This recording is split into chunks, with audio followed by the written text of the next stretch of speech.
Yeah!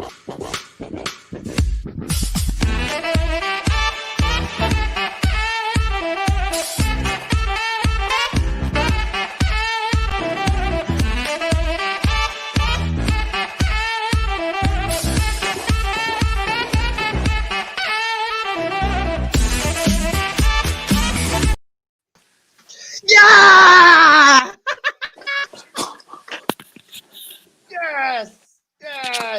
1-0 West Ham away from home against Sheffield United. We turned up. Well, I don't know. We turned up. We got the points. We got the result over the line. Matt, you said at the start before the game, 1-0 scrappy win. That was a comment in our comments, wasn't it? Yeah, someone predicted it. Oh, hold on a second. Yeah, still, Matt, just do it. My daughter's climbing up a ladder. She shouldn't be doing it. Yeah, I know you did the watch along, mate. So sorry I didn't join that. But I was watching the game, and without us being overly entertaining, we were very comfortable, weren't we? Yeah, the first sort of 10 minutes, Sheffield United came out, didn't they, to start the game, and they were really looking up for it, and they were trying to press high, and you know they were going for it, and we sort of rode that sort of 10-12 minutes, and then we got into the game. They had a lot of half chances. I mean, they only had one clear-cut chance, didn't they? Which was in the second half. Well, interestingly, their stats seem to suggest that they had their chances were a lot more than ours. I mean, I think they had something like five shots on target, and Fabianski, certainly in the first half, was called in to. I don't think he had to make any. I don't think he didn't have to make any amazing saves, did he? Wow, I think within the first 10 minutes when we sort of laboured a little bit on our left hand side, and there was a shot where Masuaku saved it with his feet. It looked like it was going into not Masuaku. Fabianski saved it with his feet, and it looked like it was going into the corner. Yeah. Did it hit the post or the corner? And then there was another one where Fabianski had to sort of dive and tip it over the bar. But I mean, if they were comfortable, like they're ones you'd expect your keeper to make. Like they weren't. Yeah, they weren't spectacular. Sorry to interrupt you. This video, of course, is sponsored by our sponsor, OneFootball. Check out the video. OneFootball have teamed up with West Ham Irons United and sponsoring our channel for the Matchday Live videos, our Highlights and Words videos, and our West Ham Weekly videos. OneFootball is a fantastic app that you download onto your device. You click the link in our description below. It takes you to the Android shop or the Apple shop, and it's completely free to download. It jumps onto your device and you get as much information as you possibly can related to football, whether that's West Ham or other football teams. You get latest news, you get breaking news, you get team lineups. One thing I love about it though is you do get the live scores for the games on that day, the day you're looking for them, and it gives you notifications. If you want the notifications, it goes into the app and it gives you a wide variety of live scores. On top of that, it gives you stats and it gives you facts on the clubs that you love. What a fantastic app, and it is completely free. There is a link in our description below. Please go and click on that link and download it from that link, which will help our channel out, and it will bring you a fountain of knowledge of the football world with a fantastic app that is called OneFootball. Thanks for our sponsors of the channel, OneFootball. So I did save my daughter's life from climbing up a ladder. Thank you very much for everyone that came.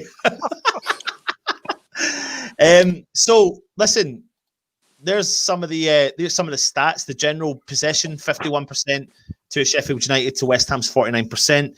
Aerial duels won, 62% from West Ham, 51.9% duels won. Talk about the man himself, Sebastian Haller. How did we rate his performance today? We'll come on to his goal in a minute, of course. Go on, mate. Go on, Matt. Stel, on you go, Stel. All right, sorry. Me? Okay. Well, he was more involved, wasn't he? I mean, he had players. I was watching the game on a stream, and the commentator was saying, "Oh, this is Haller. Haller doesn't run the channels. This is why West Ham miss Antonio, etc., etc." And I was thinking, well, and then he contradicted himself, the presenter, by saying, "Oh, when Haller does run the channels, he needs to be in the box." Well, he can't be in two places at the same time, can he? No. You either want him to run the channels like Antonio, or you want him to be in the box to get, to go on the end of the crosses and stuff. So I thought it was a bit of a strange comment, but I think he played well. I think he did all right. That strike was excellent. I believe another commentator on another stream said that was a hit and hope. I mean, do me a bloody favour. It's just what does the guy have to do to actually demonstrate that he's a decent striker? He did really, really well. I thought he was in the game. I'm pleased for him. He got his goal. He got the winning goal. What more can you ask for? A hit and hope comment is pretty much like, it could be any shot. Like, every player tries to hit and try to be precise about where they put the ball. But at the end of the day, they've got to hope it goes in. It's a bit of a kind of here or there comment, isn't it, really? It was the starting lineup, comment, really, to be honest, but there you go. The starting lineup, there was no changes from the West Ham lineup. Myself and Matt done the match day live. I don't know where we were at with that, to be honest. What do you think, Still? Absolutely no surprise. Said it last night when I came on at the tail end of the preview. That I said the only change that might happen. Where's Matt gone? I think he's having problems with his meter today. Oh, right. I said the only change that could possibly happen would be Balbuena will be dropped. Well, not dropped, but would be rested, and Diop coming on. And even that didn't happen. I mean, David Moyes is a creature of habit. He doesn't make any changes. He will say to himself, this team has done well. It will continue to do well until a player doesn't do well. They will be picked. And it doesn't matter who we play. It doesn't matter what the format, who we're up against in terms of style of games, a style of football that we're playing against, the formations we're playing against, etc. Moyes is a creature of habit. I wasn't surprised because I know you messaged me earlier and you said, "Oh, it looks like Diop's playing," and I was actually really surprised. But then I said, "Okay, well, that's the change I thought." But then when the team news was announced, it was like, well, no surprise whatsoever. I think the biggest surprise, we'll get onto it later, is that Ben Rama didn't even come on the pitch. Yeah, absolutely. We will come on to that, yeah. But, no surprise with the starting lineup at all. Well, Sheffield United started the game off pressing West Ham, pushing us back, keeping hold of possession. And every time West Ham held the ball, they were constantly at our players' feet. And it was putting the pressure on us. And it took us a while to grow into the game, didn't it, Matt? I mean, they did start off on the front foot. Yeah, but they needed to, because we didn't. I was going to say we didn't need 3 points. We're not in the position that they're in. We're used to being in that. You're fighting for every point, and they were today. They needed the 3 points because now they're on 8 or 9 games without a win. They're at 1 point. Yeah. So you knew they were going to have to come flying out of the blocks, especially since we historically are slow starters. We always start slow. Even in game, even when it's not an international break, we still always start games 5 minutes we're slow, then we build in. So you knew they were going to come flying out of the blocks. Yeah. But it was only for about 10 minutes. They sort of chucked everything at it for about 10 minutes. And then they sort of regressed and let us get into the game. Yeah, absolutely. They did.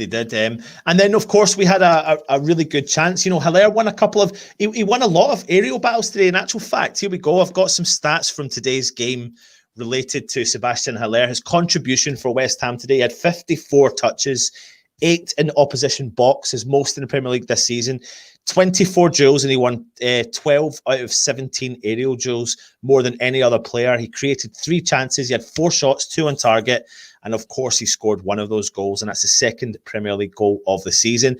But what you could see from the first half in particular was he was winning his aerial battles, and he was offering a chance for West Ham to create opportunities, of which one of those fell to Souček, who was just in line with the keeper and unfortunately just hit the ball wide, which was it was disappointing, wasn't it? Should have buried it. Yeah. I know some people are saying, "Oh, he should have squared it," but I don't think it's all right from sitting at home and seeing the TV camera. I think Bowen was the other side of him. Yeah. But he had no time to react to that because the ball's coming over his shoulder and the keeper was coming out. He should have hit the target, and then the keeper saved it. But again, it was Haller. Haller's the one that played the cushioned header over the defender to give him the chance. Yeah, absolutely. So, Matt, I think you made the comments in the Matchday Live that at the start of the game, Sheffield United started off strong. At the end of the first half, they ended the first half strong. And in between, West Ham started to gain hold of the ball and started to press and try to create opportunities. But we went in at the first half 0-0, came back out in the second half. And how would you describe the second half still? I think Sheffield sort of took the game to us a little bit more. It's a bit like what Matt said in the first 10 minutes. They came at us and then they sort of seemed to fizzle out. They had more possession in the second half. They tried to take the game to us, but they just didn't have that cutting edge. I think of the games that we played against them last season where they were really quite physical. They kind of bullied us out of the games we played against them last season. And they didn't have that. They didn't have that about them this season. They look. I don't want to say they're a team that looks short of confidence, but it feels like they are. Their strike force doesn't look like it's doing the business. And then in midfield, they kind of just don't have that cutting edge. But I said it just before we went on. We looked so comfortable. They didn't threaten us. It didn't look like we were under threat at all. Even when they hit the crossbar and they were coming at us and taking shots and all that sort of stuff, I still didn't feel that we were going to lose our grip on the game. Yeah, absolutely. No, I definitely get that. Jared Bowen, we'll talk about him in a second. He found his way through on goal, and I think there was an opportunity. That's when he took the shot, wasn't it? And he was going to shoot on the closest side of the goal, but he had a split second where he could have squared that ball to Haller. He didn't do it. I mean, you can't really massively blame him for it. He's looking for a bit more of confidence anyway. How did you rate Matt Bowen's performance today? I thought he was solid enough. Yeah. But then again, I think for me, Bonner and Rice played very, very well. I think Fabianski done what he had to do, but the rest of them, they didn't play bad. It was a solid performance, wasn't it? It wasn't spectacular. It got the job done. That's what it was today. Yeah. I'd give Bowen a 7. Yeah, he wasn't bad. He wasn't spectacular, but that was probably a summary of the game. To be honest, you want to sum it up in a few words. Yeah, absolutely, mate. Let's talk about the main topic of the game. The ball is fed through to Fornals, who's on the edge of the box, and he tries to pass the ball. I think it takes a slight deflection, and I think he went for a shot, mate. Did it? Is that what it was? He went for a shot. Yeah. And the ball trickled and rolled towards this man, Ivory Coast international Sebastian Haller, who literally got hold of the ball and just smashed it. Bumped it. Into the top right-hand corner to make it West Ham 1, Sheffield United 0. What? Talk to me. Talk to me still. Talk to me. Oh, what's there to say? He took his opportunity well. Going on to Fornals, first of all, I think the one thing that I noticed on Fornals and Bowen today is they looked a little bit hesitant in front of goal. They tried shots when they shouldn't have done, and they maybe should have passed the ball when they should have done, and stuff like that. They looked a little bit hesitant, and Bowen tried to do a bit too much today. Trying to dribble the ball into the net rather than sort of laying it off for others to take an opportunity to shoot. And I think Fornals was a little bit guilty of that as well. But the irony is that in this instance, Fornals tried to look like he tried to shoot. I don't know, Matt, you said he was tackled, but it fell. I mean, if you want it to fall to anybody, why not Haller just outside the box? It was a clean strike. He took the opportunity really well. And I'm really pleased for him. I think it's something that he needed. That's 2 goals in a space of 10 days or something. One for his national team, the new Ivorian, and one for West Ham. So I'm really, really pleased for him. I hope now. I think he's done enough to say to David Moyes, "This is what I'm about." I know people are going to go on about how he doesn't seem to run and that's why we need Antonio, which I disagree with. They're completely different players. But now he's given Moyes a headache. He's now given Moyes a decision to make, whether if Antonio is fit for the next game, whether he brings Antonio back into the starting 11 or whether he sticks with Haller. And I think he should stick with Haller. I think Haller did well. That goal was a great goal. It was a really, really good strike, really clean strike. He put his laces right through it. Well, it does, goal, yeah. And for me, is that's the difference between Haller and Antonio. Good point. Yeah, because Antonio that's not a goal of Antonio. No, yeah, sorry. It's a really good point. Yeah. Yeah. How many times have we seen Antonio in that position and that ball ends up in Rose Ed? Yeah. The fact you're laughing just tells you how true it is. But it is true. What do you think, Sushi? What do you think of the Antonio? What do you think of Haller's goal? Hey? Go on, off you go. As much sense as your dad's Sushi. Your dad. The pet, Anton. Listen, Fornals seems to be kind of the tip of everyone's tongues just now, to be honest. It's either people are saying, you know, he's done well, but there comes a time and a place when he needs to start or needs to come off maybe a little bit earlier. Am I being harsh here, or are other people being harsh? Where are you at with Fornals today, Matt? I've been one of the advocates for him, but he didn't have a great game today. To be fair, he didn't. Like, Stell said, you know, him and Bowen were sort of both second guessing themselves, like they were overthinking the play. Yeah, because there was a point in the second half when it came to Fornals, literally like the fullback went to clear it and Souček closed it down, and we were 2-on-1 for a point. And if Fornals just looked up and played the ball, it was an easy. It wasn't, I say, an easy pass, but it was for a Premier League player, it was an easy enough pass. But Haller in 1-on-1, and he sort of dribbled towards the edge of the box, then he turned around and went back, and then it ended up fizzling out. And he'd done that a few times for Fornals, where, like you said today, he just didn't. Like, he didn't want to overplay it, he didn't want to pull the trigger, and then by the time he did do it, it was like the chance had gone. And I've said before about Moyes, you know, he'll always play the team, but things like that is where you could look at someone like Benrahma coming in, because in that position, Benrahma would have played the pass and Haller would have been in. Now, Haller may or may not have scored. You're talking ifs and buts. But Fornals is there primarily to give service to Haller. And you don't get the time in the Premier League. And today he did really... I don't know if he was just... Can't have been tired. He wasn't in international duty. I don't know if he's got anything going on behind the scenes. But he didn't seem to be quite there today, Fornals. Yeah. I'm surprised he stayed... well...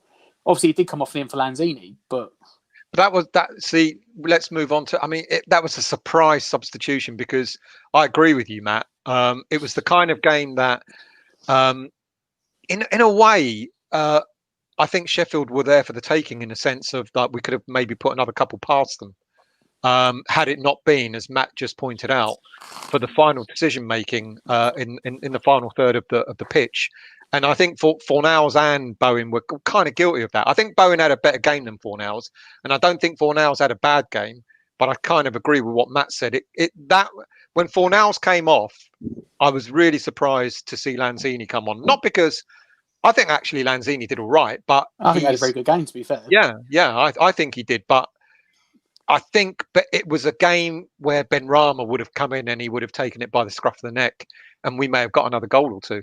You know, because of his creative play. Well, you know, you have just said there a little about the Lanzini substitution. It was definitely a surprising substitution, albeit I thought Lanzini had a bloody brilliant... How many minutes did he come on for?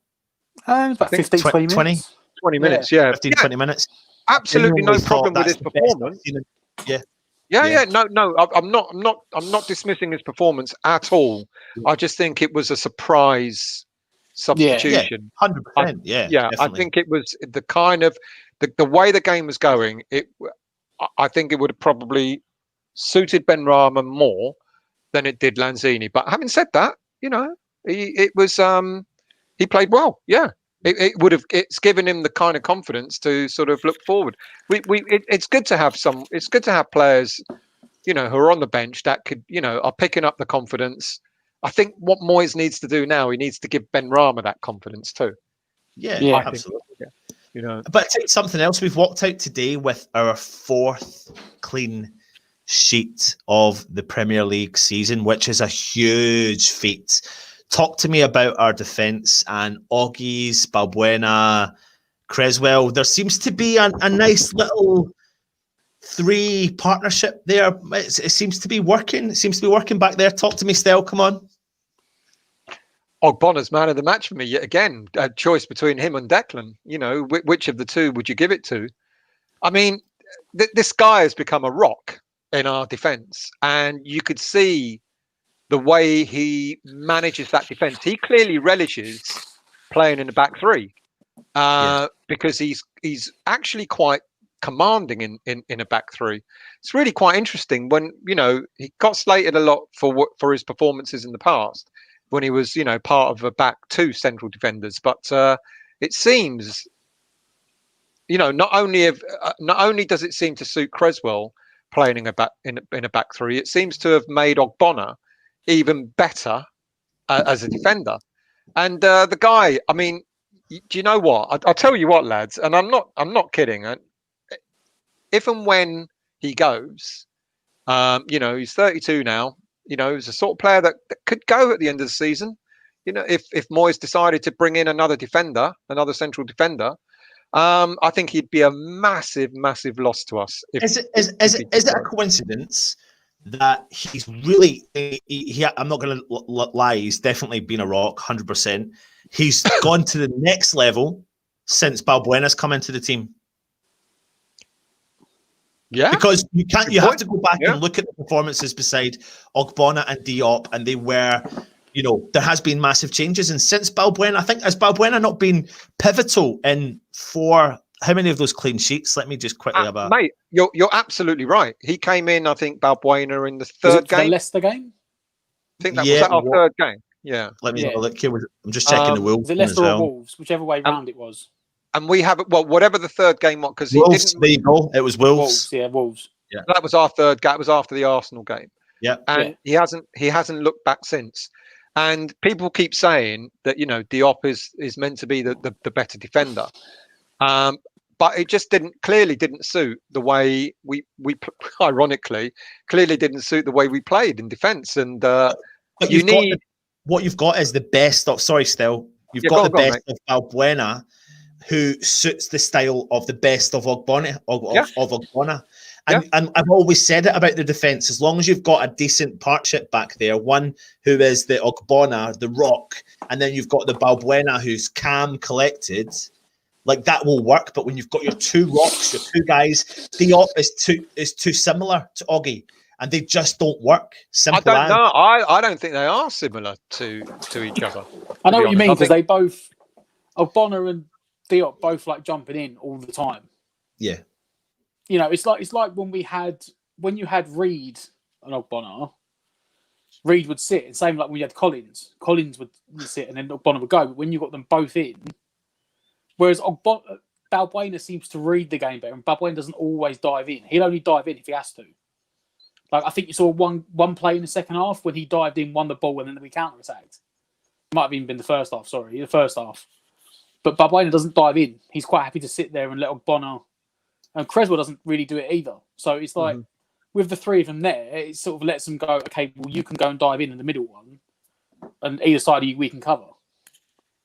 And if one of them does dive in, if they do get beat, you've still got two men behind you. You've got someone else covering, absolutely. Yeah.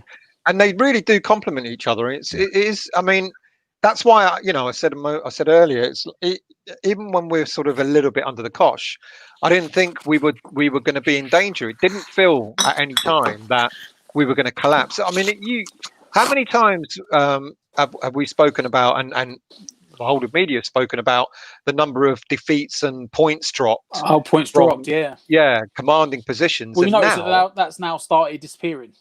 It's started to disappear because now the results have changed. Yeah. Yeah. And that because that defense is so solid. I think our biggest fear, obviously, is going to be when one of them gets injured, or when one of them falls out of, sort of form, is out of form. What happens then? Will Diop be able to step in and offer us exactly what these three players are offering at the moment? Interesting. Add to that defence, Aaron Cresswell. I'll tell you something, lads, right? We picked up on it today, Matt, didn't we? Any set piece, he wasn't like the best at set pieces today, but see when that ball was in play and he was pinging balls left, right, and centre. He was switching play. He was pin perfect. He was as pin soon as it perfect. comes to a set piece, he just couldn't beat the first man. But his confidence is. But I tell you something though, guys. There's been a lot of calls for him to be called back up to the England side, and they're justified in my opinion because he has been playing well. I'm not going to get carried away here, but he has been playing well. Especially the back because three system really suits him. Yeah, and because Southgate has gone to a back three. Yeah. So because he's gone to the back three, it then puts Cresswell into a very unique position of being a left-footed centre half. Yep. And you don't get many of them. Mm-hmm. So soon Cresswell becomes, and he playing in the back three, he lets him bomb forward because he wasn't naturally a fullback. Sometimes the problem you get with the back three, like sort of really Sheffield United, the problem they had when they played the back three, is that when you've got three full out-and-out centre-backs, they don't push forward, they don't distribute the ball. Whereas Cresswell knows if he goes forward, Bonner and Balbuena are still there, he can go forward and he can get a bit, not entirely forward past Masuaku, but then he gets 30, 35 yards out on the wing and he's got the space to put the ball in. Yeah. And it's the formation really does work for him because he doesn't have to do the whole getting past the player anymore, which he can't do because he hasn't got the legs for. It's let someone else do it and then just roll it back to him 30 yards out and he'll whip it in. Mm-hmm. Mm-hmm. It's interesting. You mentioned... Go on. Go for it. No, go for it. It's interesting you mentioned about him maybe coming back into the England fold. I mentioned that in the show last week. And I said I'd be really pleased for him if that happened. But I just wonder if time has actually passed him by, at the age of 30 now.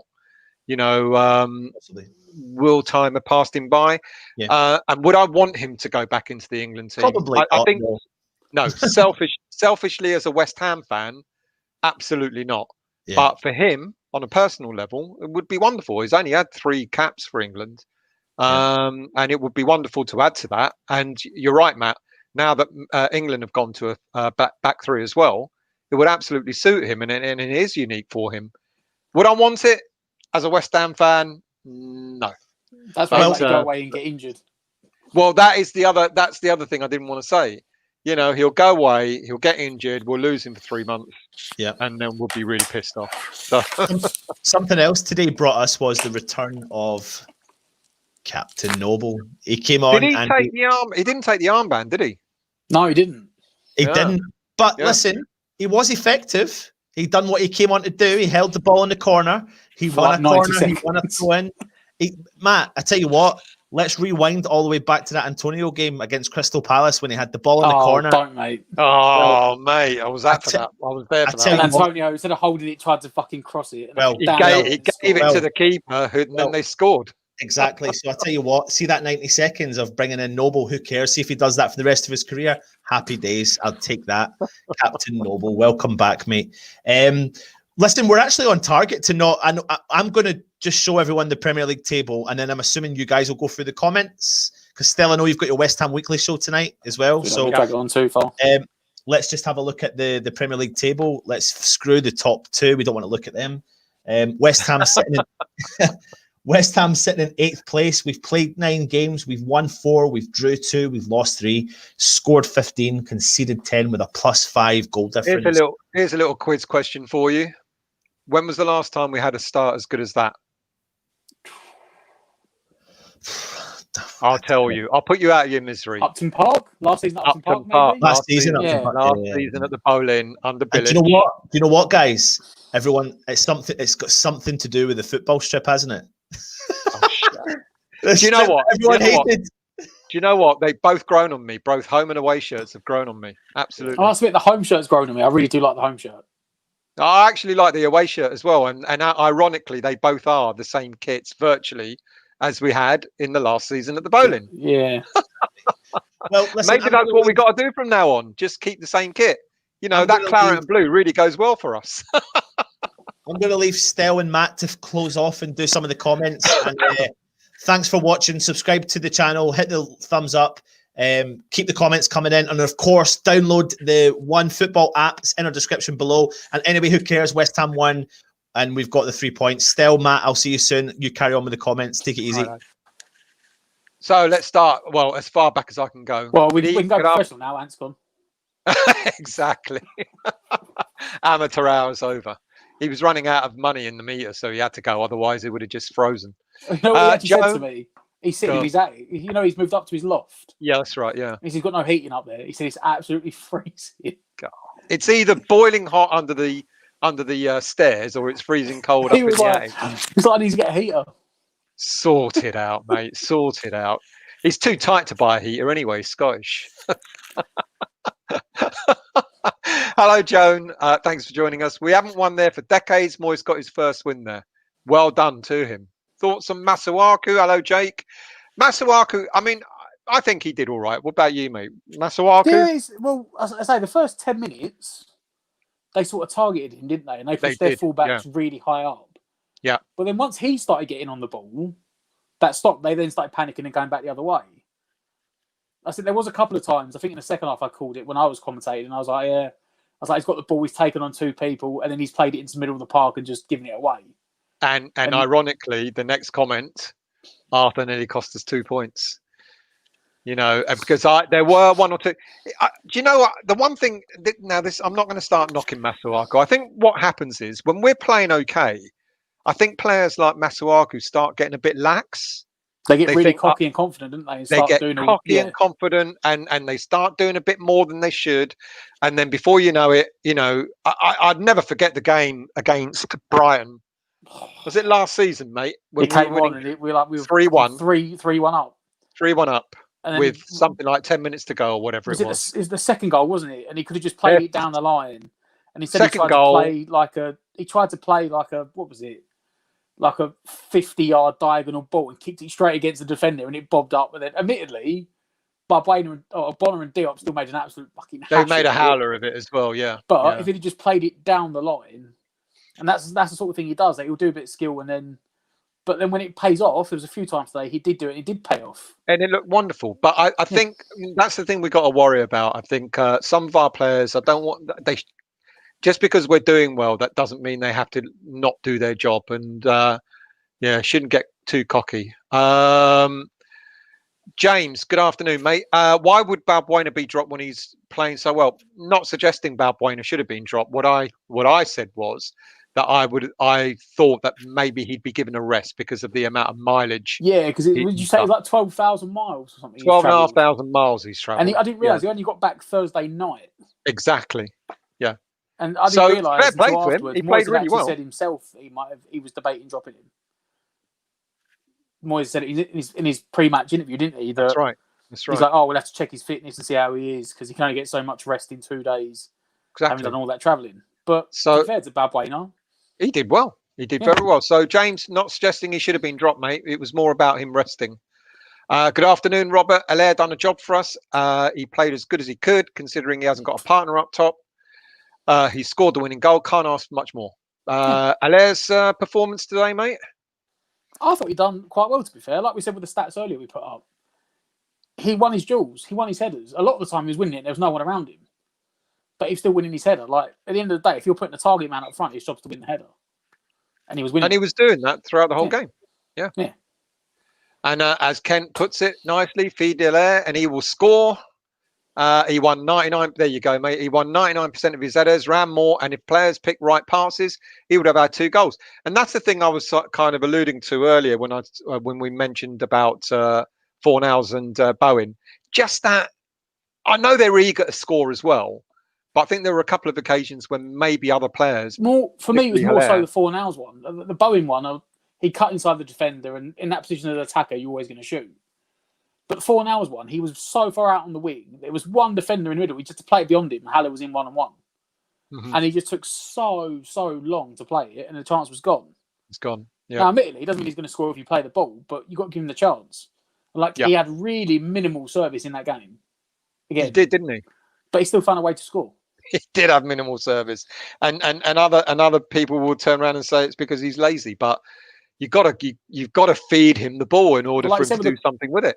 Well, like we said with the commentator, did you want him running down the wing, or do you want him out in the middle for the ball to come in? Exactly.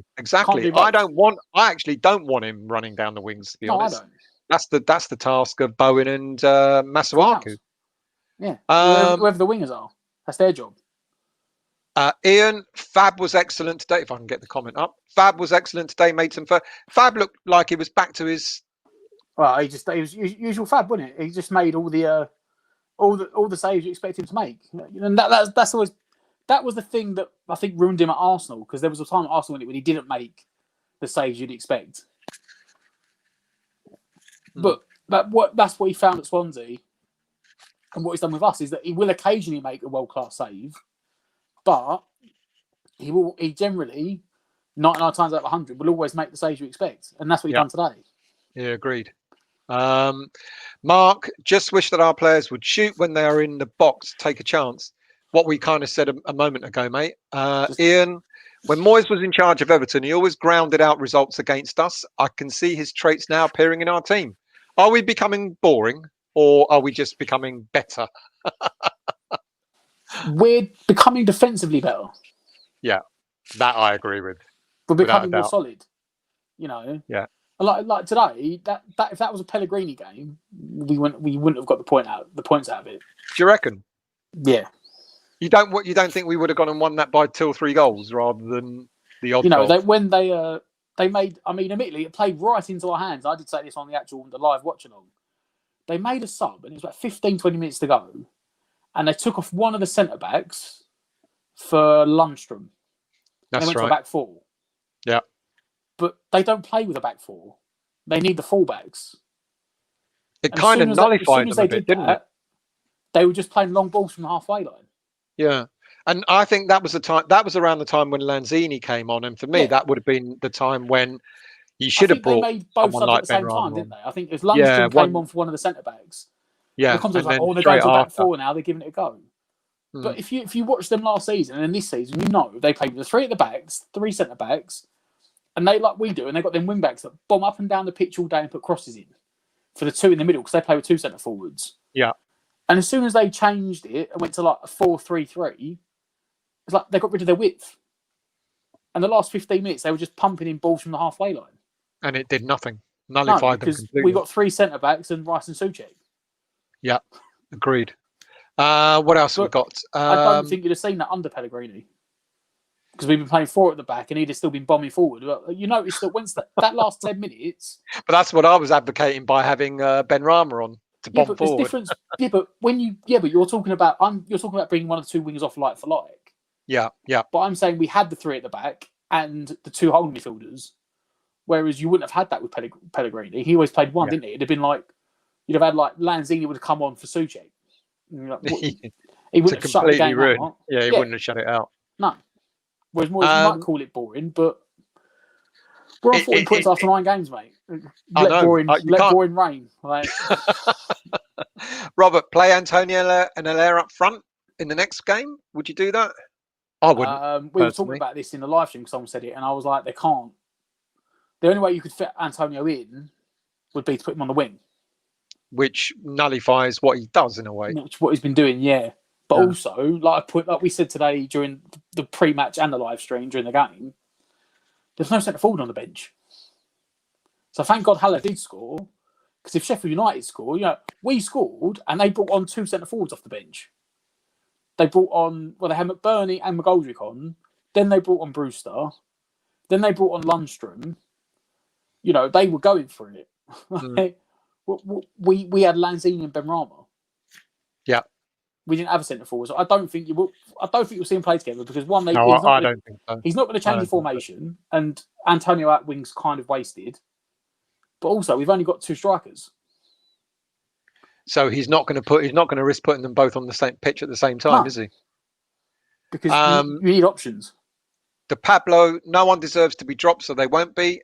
Kind of agree. Kent, Bowen and Fornell's decision-making poor. Weren't the best decision-making efforts today. Foe, I'm suffering a nosebleed from this lofty 8th position. Have you been a West Ham fan long enough, mate, to realise that we have been, even higher up in the past, but not. I said this. I can't remember how many games ago, and I said this to someone, and I even done Russ's My Hams 11. I said the same thing. We should have an okay average season this season, because since since we came back up, I think under Allardyce, I'm beginning. We've gone relegation season. Yeah. Average mid-table season, relegation season. It's just dovetailed, and we had the relegation season last year. So this year we should be looking for like a sort of 10th place boring season. I'm actually beginning to hope for higher than that. I really am, and I'll tell you for why. Because I've kept saying during the summer and throughout this season, if we have a really good season, it will give Declan a decision to make, because we know that Chelsea sooner or later will come in for him again, or the rumours will be there or thereabouts for him. And if we have a really good season, it might make Declan turn around and say, do you know what? I might be a Chelsea fan, but I'm enjoying it here. I'm now captain of the team. We finished 7th or something like that. And maybe he'll see another couple of seasons out with us. But if we end up having a poor second half of the season, and we end up, bottom half of the league, I think we'll know come January, because the rumor is that's when they're going to start opening up contract renewals. Yeah. So if Rice signs a new deal in January, I reckon that's at least another 18 months out of him, and that'd be the end of this season and next season. Yeah. If agreed. he doesn't, then I reckon he'll be gone in the summer. Yeah. Yeah. I kind of said that maybe the summer will be the time to go. I could see us finishing higher, because there's no, if you look at the table now, I know Anon had it up. There's no runaway team. No. It's very and there's a team. And there's a team at the very top that will end up bottling it. So, But they're only 6 points in front of us, mate. Exactly. That's why they're going to bottle it. 6 points in front of us is there. 6 points below us is Brighton. Well, 5 points below us. Mm-hmm. But we're nearer to the top than we are the bottom. Oh, that's a nice feeling, isn't it? Vinay, Benrahma will get his chance in December. There are so many great games. So many games, squad rotation will be inevitable. Do you reckon that's what Moyes is doing? Is treating Benrahma in the same way as he did with Bowen when he bought him? Yeah, he is sort of giving him that, isn't he? But also, me and Ant said about this, I think, before the game, when we were saying about rotation, because obviously we got Villa next Monday. Yeah, that won't be easy, and they haven't had a good run lately either. But December, we got Man United on the 5th, Leeds on the 12th. Palace on the 15th, so that's 2 in 3 days. Then we've got Chelsea on the 19th, so that's 3 games in a week. Then you've got Brighton on the 26th, Southampton on the 28th, and Everton on the 2nd. So he's going to get his chance. We've got 7 games in December. Yeah, and that's on the 5th. So that's in 25 games. 25 days, you've got 26 days, you've got 7 games. Yeah, he'll get his chance. People are going to get a chance. Dave wants to see Lanzini up front with Haller. He sort of was playing, wasn't he? Like, if you saw the second half when Lanzini came on, he wasn't out on the wing, was he? He was floating central. more in the middle, yeah, pushing up near him. So we're gonna bring someone on who doesn't really know much about West Ham, so do forgive us. But he's desperate to come on, so we thought, okay, we'll give him an opportunity. Fucking hell. Boy, don't swear. We've got kids watching. How are you, mate? Enjoy the game? Well, I did fall asleep, sir, which is not uncommon for me on a Sunday, but normally it's of a night watching you. Normally fall asleep during my show, mate. Well, there you go. You'll be up later for your show still. So, yeah, new experience. It was a bit of a dull first half for me. I don't know about for you boys, but I mean, even his goal, it was like he couldn't even be bothered to join in with the attack, and the ball just fell at his foot. It was like, they're not going to pass to me. Fuck, sorry, do it yourselves. And then the ball, and then all of a sudden, the ball deflects up with their defender to his feet, and he just hit it. I might as well hit it while it's here. One of the commentators said that was a hit and hope. That wasn't a hit and hope. No, it wasn't a hit and hope. Disrespect on that. So much disrespect. No, absolutely. It was just the ball was just there at his foot, and he went bang, take that, innit? Yeah, he did his usual celebration. To be fair to him, he didn't smile, did he? I won't. But I've seen some of his stuff of Frankfurt, because I wanted to go back. Last week, I watched some of his Frankfurt videos, which I don't normally do, but I wanted to see what he did there. And when he scored there, he just did the same, just stood there. Exactly. Like, Yeah, like he a typical doesn't celebrate. Frenchman. He's just like, Well, you can't call him French anymore. He's not French. He's an Ivorian now. He's from the Ivory Coast. yeah. So, yeah. Well, listen, But he you did was say it's a bit French like back then, isn't it? And if you was French, you wouldn't got nothing to celebrate, really, have you? To be fair. So, But it was a great goal, and I think it deserved. We were talking earlier, mate, about his performance, and I think his performance was actually quite good today. Don't know what you thought. I mean, he was a bit unfortunate. There was a couple of times where he was open and nobody put the ball through to him. There was one breakaway with Fornals. Yeah. Where Fornals was out wide. First time ball into the middle. And if you look at Haller, he prefers the ball in front of him rather than playing with his back to goal. And, you know, the first half, Bowen, he could have slipped him in. And, you know, there's times where he's been unlucky with the way that we've played. Yeah. And I think on this occasion, it was that. Look at this comment because it sums it up quite neatly. Garino would rest Fornals and Bowen. Well, I wouldn't go that far, but I understand what he's trying to say. Punishment for being too greedy. Haller made some good runs, but got no service. And just that, absolutely nailed on. You cannot criticize a player if they don't get the service that they need in order to do the job that they're there to do. And we actually said that, Nigel. You know, that we felt that you know, despite having the lack of service, he played all right. He won most of the headers. You know, he got the winning goal. He was there or thereabouts. Yeah, it was one commentary was about him running down. I don't know if you heard it earlier. One commentator criticised him for not running down the flanks, which is not his game.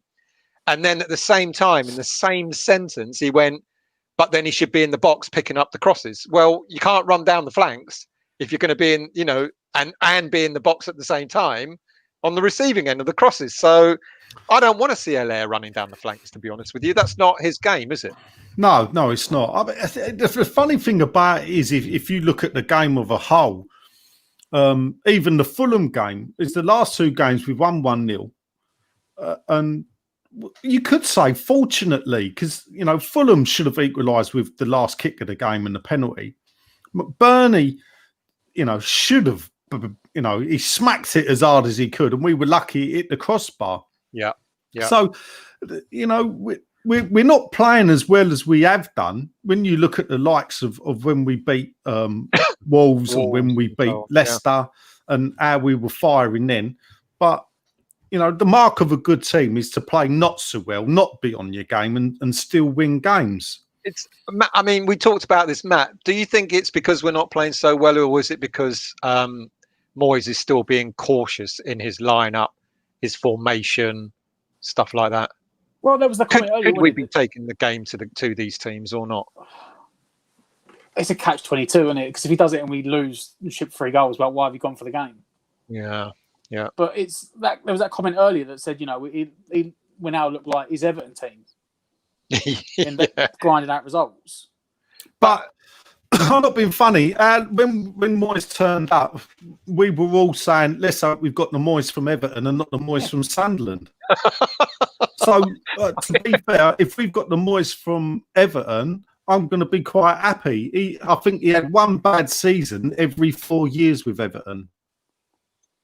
So that's true. Yeah, he got top 4 finishes twice, I believe. He was top 5 or 6 regular. So, you know, if that's the way that he plays, it's not Route 1 football, like a lot of people accuse him of. And I don't know how. The only substitution I found strange, or for me, was bringing on Lanzini. Well, we said this, yeah. I don't. For me, I don't know. No disrespect, but you'd want to see Ben Rama, wouldn't you? Try and liven it up a bit. We said exactly that.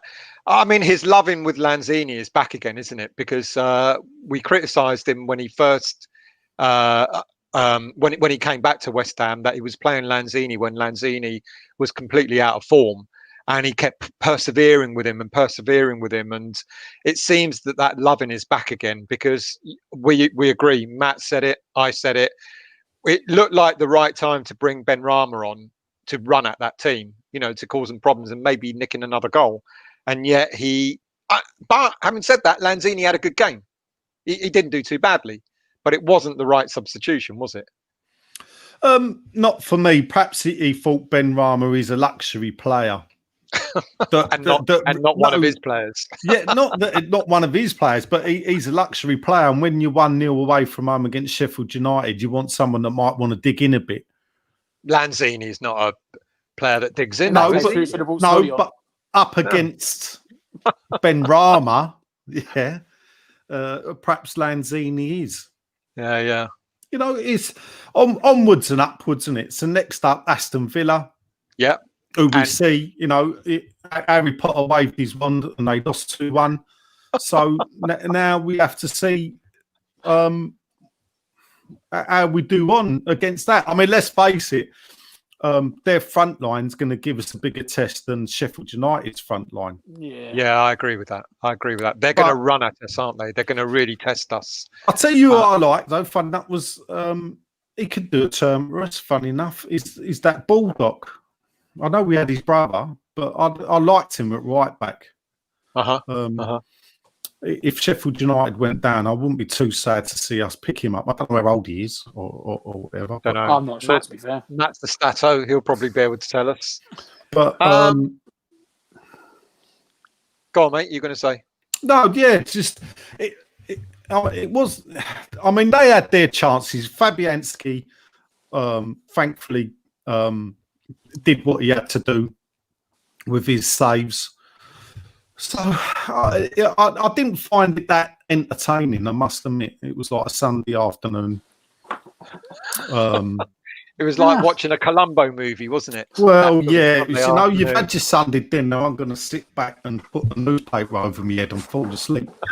That's what it sort of seemed. Even at half time, I just tweeted, like sleep. Like the only thing that may cheer people up is at half time I put 20 quid on 0-0 because I had that game down as a 0-0. Well, that was 20 quid. And Betfair said thank you very much.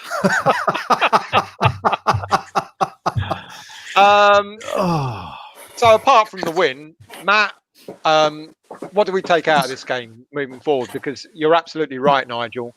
Villa aren't going to be the same kind of team against the last two teams that we played. They've got far more formidable strike force. Even though I did say that Grealish was rubbish for England the other day, which I still maintain. But he'll cause us problems. Matt, what do you think we're going to take out of this game moving forward to Villa? The defence, I think, to be fair. That's our fourth clean sheet this season in the league, 4 out of 9 games. So, if anything, I mean, we didn't do much going forward, did we? It was very much a case of two defensive teams and who could get the goal. So, if anything, you've got to look at the back five again with Rice and Souček in front and take that to Villa and go, right, what have you got? I mean, we can, Nigel, we can announce the lineup for Villa now, can't we? Well, say you're paying a £5 for it, I think it's going to be unchanged.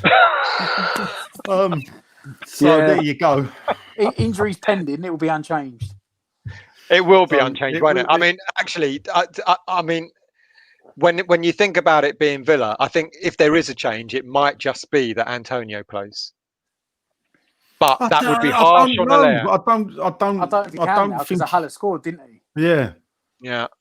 He's loyal in that way, Moyes, and he is one that don't like changing the winning team. No. Hence, today he had the opportunity there and then to change it with Antonio being fit.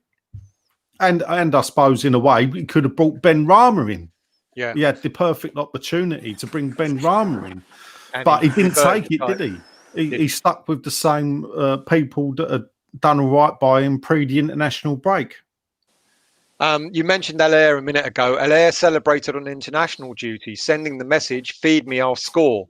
Not enough balls into him early enough. So he celebrated for the Ivorians, but he didn't celebrate for the Hammers. Yeah, but it was his first goal for his new country, wasn't it? He was in Madagascar. It's a nice place to play football, isn't it, to be fair to him? And, you know, he scored against the Southend United of international football. What is not to celebrate? Very true. Very true. Right, we're going to round it up because we're coming to an hour. Last thoughts? Look, sitting 8th in the table where everybody thought we'd be sitting, you know, 5th from bottom. Yeah. You know, around that thing. So 4 points up, we're second. You know, this could be. I think actually we are where we'll finish. I think we'll finish 8th, between 8th and 10th. That's where I'm thinking now. We'll be in that crowd of teams there. Matt? Yeah, I mean, I'll take that. But again, it's, you know, we didn't play great, but it's another 1-0 win. I'll take them all season, mate.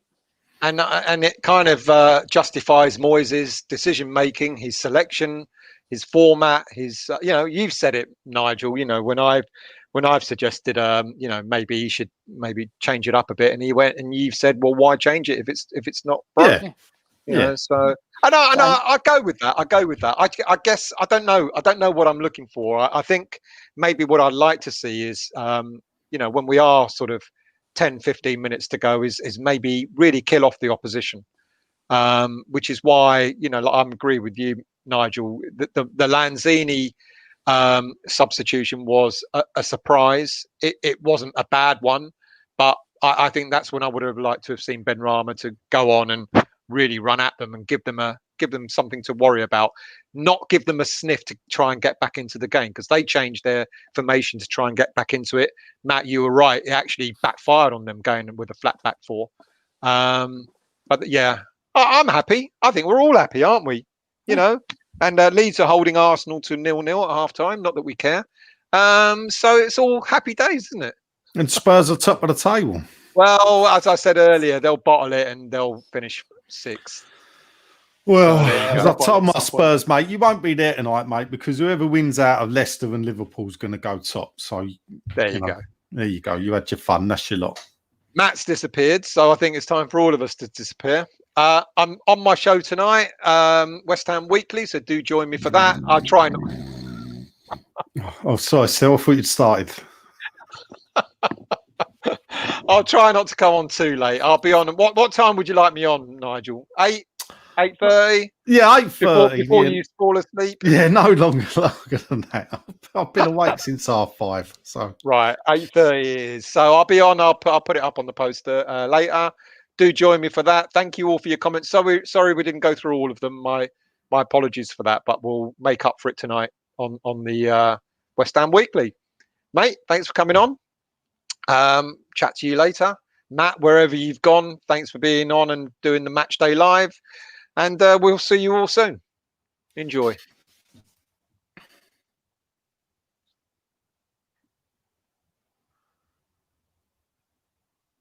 Oh, it's not ending. Doesn't want to end. Why does it not end? Not end. It's waiting for the hour. It's got to... We're still on, I think.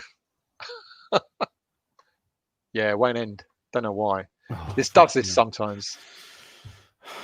So we've got to fill up a few seconds while we're trying to get this to end.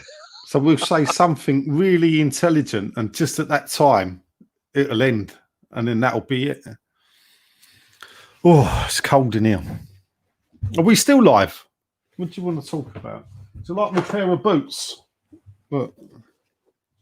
New pair of boots I picked up. If you can see the names, they belong to Michael Antonio, believe it or not. The other pair of boots really bore you lot. Look at that. Who do you reckon's got little feet? Can you see? Look at the size of them feet. Look, I'll give you a clue.